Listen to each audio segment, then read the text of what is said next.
Nakapili na ba ka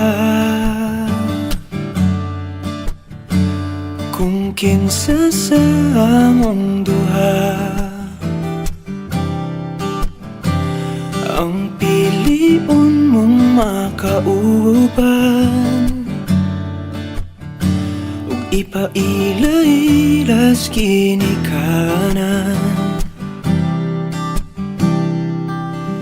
Gihatag ko na ang tanan ug ihatag ko pa ang tanan. Apan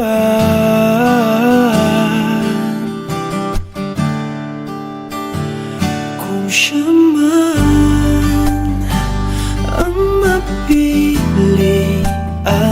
wa ko'y mahimo ana, pero sakit lang gyud kaayo kung siya man ang maswertehan.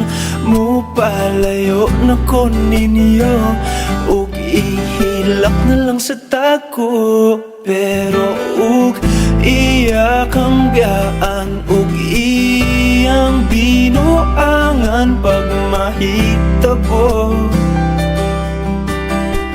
Wala na siya'y balikan.